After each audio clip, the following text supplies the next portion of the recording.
নমস্কাৰ প্ৰিয় দৰ্শক, জীৱনৰ অনুভৱ মাইনু চেনেললৈ আপোনালোক সকলোকে স্বাগতম জনাইছোঁ। আশা কৰোঁ আপোনালোক ভালেৰে আছে, সুস্থ আৰু সুখী হৈ থকাটোকেই মই ভগৱানৰ ওচৰত প্ৰাৰ্থনা কৰোঁ।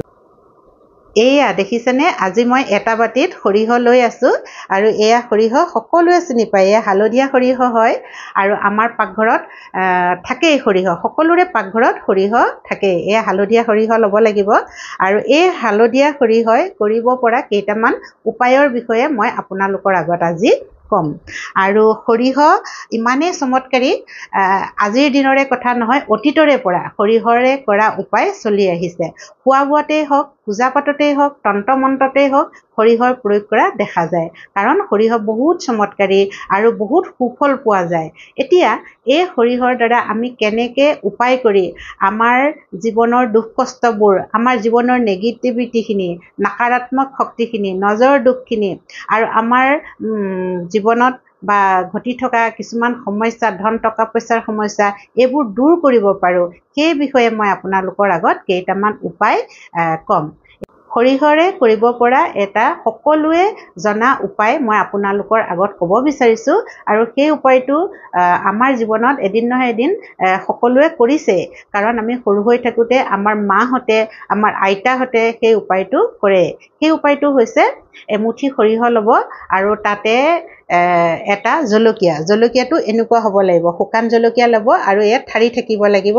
ঠাৰি নথকা জলকীয়া ল'লে ভাল ফল পোৱা নাযায়, সদায় ঠাৰি থকা জলকীয়া ল'ব আৰু তাতে অকণমান নিমখ ল'ব আৰু সেই তিনিটা বস্তু মিলাই হাতৰ মুঠিত লৈ এণ্টি ক্লকৱাইজ, যি দিশত ঘড়ীটো ঘূৰে সেইটো দিশ নহয়, ঘড়ী ঘূৰাৰ বিপৰীত দিশত এণ্টি ক্লকৱাইজ আমাৰ মূৰৰ ওপৰেদি এনেকৈ 5বাৰ 7বাৰ ঘূৰাব আৰু ঘূৰাই আপুনি ভগৱানক স্মৰণ কৰি ক'ব, মোৰ ওপৰত যি বেয়া নজৰ পৰিছে, সেই নজৰ দুখৰ প্ৰভাৱ, নিগেটিভিটিৰ প্ৰভাৱ, ব্লকেজৰ প্ৰভাৱ আজিৰে পৰা নাইকিয়া হ'ব লাগে আৰু মোৰ জীৱনত বেমাৰ আজাৰ, যি সমস্যাই আপোনাক দেখা দিছে সেই সমস্যাবোৰ কৈ যাতে সেই সমস্যাৰ পৰা সমাধান হয়, ভাল ফল পায়, সেইখিনিকে ভগৱানক স্মৰণ কৰি আপুনি ক'ব আৰু ঘূৰাই থাকিব 5বাৰ 7বাৰ আৰু সেইখিনি কি কৰিব, জ্বলাই দিব লাগে দেই। আৰু জ্বলাই দিওঁতে যদি জলকীয়াৰ গুণটো আপোনালোকে সহ্য কৰিব নোৱাৰে, হৈ যায় তেনেকুৱা, তেতিয়া আপুনি সেইখিনি কি কৰিব, 5বাৰ 7বাৰ মূৰৰ ওপৰেদি ঘূৰোৱাৰ পিছত ঘৰৰ বাহিৰত থৈ দিব, পলিথিন এটাত বান্ধি থৈ দিব আৰু পিছদিনা সেইখিনি বোৱতী নদীত পেলাই দিব। আৰু ওচৰত যদি বোৱতী নদী নাথাকে, তেতিয়া ঘৰৰ ওচৰত ভাল জেগাত, নতুবা কোনোবা এজোপা ডাঙৰ গছ, বৰগছেই হওক বা যিকোনো ডাঙৰ গছৰ তলত সেই সৰিয়হখিনি থৈ আহিব আৰু তেতিয়া পলিথিনৰ পৰা খুলি দিব, গাঁঠি বান্ধি থ'ব নালাগে, খোল খুৱাই দিব যাতে সৰিয়হখিনি পলিথিনৰ পৰা ওলাই যায়। আৰু এনে কৰিলে কি হ'ব, আমাৰ জীৱনৰ যিবোৰ ব্লকেজ থাকে বা যিবোৰ নজৰ দুখ বুলি কোৱা হয়, সেইবোৰে আমাৰ জীৱনত কষ্ট দি থাকে, যিখিনি নিগেটিভিটি থাকে, সেইখিনিৰ পৰা আমি পৰিত্ৰাণ পাব পাৰোঁ। এই উপায়টো অতীতৰে পৰা চলি আহিছে নহয়নে বাৰু, কিন্তু আমি কেতিয়াবা পাহৰি যাওঁ তেনেকুৱা কৰিবলৈ। আৰু এই উপায়টো শনিবাৰ বা মঙলবাৰে কৰিলে বহুতেই ভাল ফল পোৱা যায়। এতিয়া মই আৰু এটা সৰিয়হৰ উপায়ৰ কথা আপোনালোকৰ আগত কওঁ, একেবাৰে সৰু উপায় আৰু সাধাৰণ উপায়। সেইটো হৈছে গৰুৰ গোবৰ শুকুৱাই লৈ লাডু কৰি থৈ দিয়া যায় আৰু সেইটোক উপলা বুলিও কয়, অসমীয়াটো উপলা বুলিয়ে কয় চাগে। সেই শুকান গৰু গোবৰ অকণমান ধূনাবান এখনতেই হওক বা মাটি চাকি এখনতেই হওক লৈ পেলানি জ্বলাই দিব লাগে আৰু তাতে সৰিয়হ কেইটামান দি দিব আৰু কপোৰ কেইটামান দি দিব। যেতিয়া তাৰ পৰা ধোঁৱা ওলাব, সেই ধোঁৱাখিনি আমাৰ ঘৰটোৰ প্ৰত্যেকটো ৰুমতে, প্ৰত্যেকটো কোণতে সেই ধোঁৱা দিব লাগে। তেনে কৰিলে কি হ'ব, আমি ঘৰত থাকি যি লেজিনেছ বা মন ভাল নলগা তেনেকুৱা কিছুমান লক্ষণ দেখা দিয়ে, সেই লক্ষণবোৰ দূৰ হৈ যাব। আৰু প্ৰধানকৈ গৰুৰ গোবৰ আৰু সৰিয়হ কপোৰ, এই বস্তুজি আমি যেতিয়া ধোঁৱা দিম গোটেই ঘৰখনত, তেতিয়া লক্ষ্মী মাই বহুত ভাল পায়, লক্ষ্মী মা সুপ্ৰসন্ন হয় আৰু আমাৰ জীৱনত যেতিয়া টকা পইচাৰ সমস্যা, ধন টকা পইচাৰ অহাৰ যি ব্লকেজ থাকে, সেই ব্লকেজবোৰ দূৰ হৈ যাব, নজৰ দুখবোৰ দূৰ হৈ যাব আৰু তেতিয়াই কি হ'ব, আমাৰ ঘৰলৈ টকা পইচা আহিব আৰু টকা পইচাৰ খৰচ হোৱাৰ ৰাস্তাবোৰ কম হৈ যাব। এই উপায়টো আপোনালোকে কৰি চাব পাৰে। সৰিয়হৰ আৰু এটা উপায় মই আপোনালোকৰ আগত কওঁ। সেই উপায়টো হৈছে এখন ৰঙা কাপোৰ ল'ব আৰু ৰঙা কাপোৰখনত এমুঠি সৰিয়হ বান্ধি ল'ব আৰু এটা টোপোলাৰ দৰে হৈ পৰিব আৰু সেই টোপোলাটো আপুনি আপোনাৰ মূৰৰ চাৰিওফালে 5 বাৰ 11 বাৰ এণ্টি ক্লকৱাইজ ঘূৰাব লাগিব আৰু যেতিয়া আপুনি আপোনাৰ মূৰৰ চাৰিওফালে ঘূৰাব তেতিয়া আপোনাক যি বস্তুটো লাগে বা আপোনাৰ জীৱনত যিখিনি বাধা বিঘিনি হৈ আছে সেই বাধা বিঘিনিখিনিৰ কথা আপুনি ভগৱানক স্মৰণ কৰি ক'ব যে মোৰ জীৱনত এই বাধা বিঘিনিখিনি আহিছে, এইখিনি দূৰ হ'ব লাগে বা মোৰ এইটো উইচ আছে, এই উইচটো পূৰা হ'ব লাগে। এনেকৈ আপুনি কৈ আপোনাৰ মূৰৰ চাৰিওফালে এণ্টি ক্লকৱাইজ সেই ৰঙা সৰিয়হৰ টোপোলাটো ঘূৰাই 5 বাৰ 7 বাৰ 11 বাৰ ঘূৰাই পেলানি সেইখিনি আপুনি বোৱতী পানীত মানে নদীত পেলাই দিব আৰু যদি ওচৰত বোৱতী পানী নাথাকে বা নদী নাথাকে সেই টোপোলাটো আপুনি বৰগছ বা কোনোবা তেনেধৰণৰ ডাঙৰ গছৰ তলত থৈ আহিব আৰু চাব যাতে সেইখিনি কাৰো ভৰিত নালাগে। আমাৰতো নালাগে কাৰণ আমি থৈ আহিম, বেলেগ মানুহৰো নালাগে কাৰণ আমি যিবোৰ ৰেমিডি কৰোঁ বা যিবোৰ উপায় কৰোঁ সেই উপায়খিনিয়ে কাৰো অনিষ্ট হ'ব নালাগে। কাৰো অনিষ্ট কৰাকৈ যদি আমি উপায় কৰোঁ তেতিয়া সুফল পোৱা নাযায়। এই কথাটো একদম মনত ৰাখিব।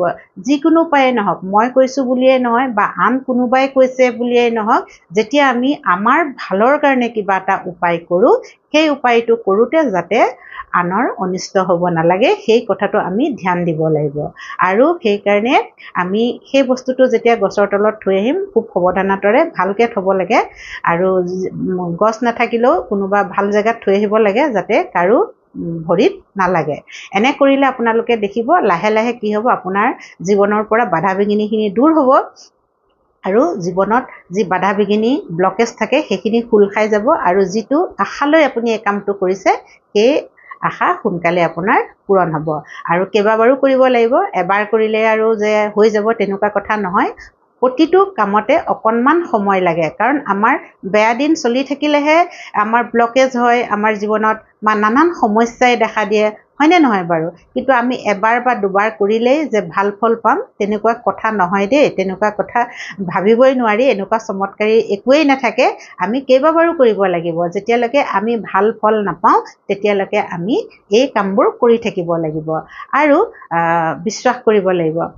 প্ৰতিটো কাম কৰোঁতে, প্ৰতিটো উপায় কৰোঁতে যোনেই নকওক বা যোনেই নকৰক প্ৰত্যেকেই বহুত বিশ্বাসেৰে আৰু ধৈৰ্যৰে কৰিব লাগিব, ধৈৰ্যও থাকিব লাগিব। এবাৰ দুবাৰ কৰিলোঁ, ফল নাপালোঁ, এৰি দিলোঁ আৰু আকৌ বেলেগ এটা উপায় কৰিলোঁ, সেইটোতো ভাল ফল নাপালোঁ, আকৌ বেলেগ এটা উপায় কৰিলোঁ। এনেকৈ নহ'ব। এটা উপায়কে কৰক, অলপ দিন কৰি চাওক ধৈৰ্যৰে বিশ্বাসেৰে, ভাল ফল পাব আৰু ভগৱানৰ ওপৰতো বিশ্বাস কৰিব লাগিব আৰু কৰ্তা ধৰ্তা মাৰোতা ৰাখোতা সকলো ভগৱানেই, নহয় জানো? তেওঁৰ ওপৰত বিশ্বাস কৰিব লাগিব। আমাৰ যেতিয়া বেয়া দিন আহিছে ভাল দিনো আহিব, ধৈৰ্য ধৰিব লাগিব আৰু সেই ভাল দিন প্ৰভুৱে আনি দিব আৰু আমি ভাল কৰ্ম কৰিব লাগিব, কৰ্ম কৰিবই লাগিব, ভাল কৰ্ম কৰিব, সৎপথত থাকি চাবচোন আপোনালোকৰ ভাল দিন নিশ্চয় আহিব আৰু বেয়া দিনবোৰ সোনকালে শেষ হৈ যাব। বেয়া দিন আহেই মানুহৰ জীৱনত আৰু সেই বেয়া দিনখিনি যাতে আমি ভালদৰে ভালদৰে কাটিব পাৰোঁ সেইকাৰণে আমি এনেকুৱা সৰু সৰু উপায়বোৰ কৰি সেই বেয়া দিনবোৰ যাতে আমাৰ কাট খাই যায় সোনকালে আৰু বেছি বেয়া প্ৰভাৱ নপৰে আমাৰ জীৱনত, সেইকাৰণে আমি এনেকুৱা কিছুমান ৰেমিডি ঘৰতে কৰিব পাৰোঁ। আৰু সেইকাৰণে মই আপোনালোকক এই সৰিয়হৰ উপায়কেইটাৰ কথা ক'লোঁ আৰু শুনিবলৈ বা কৰিবলৈ একেবাৰে সহজ যেন লাগিছে কিন্তু ইয়াৰ ফল বহুতেই ভাল, বহুতেই চমৎকাৰী।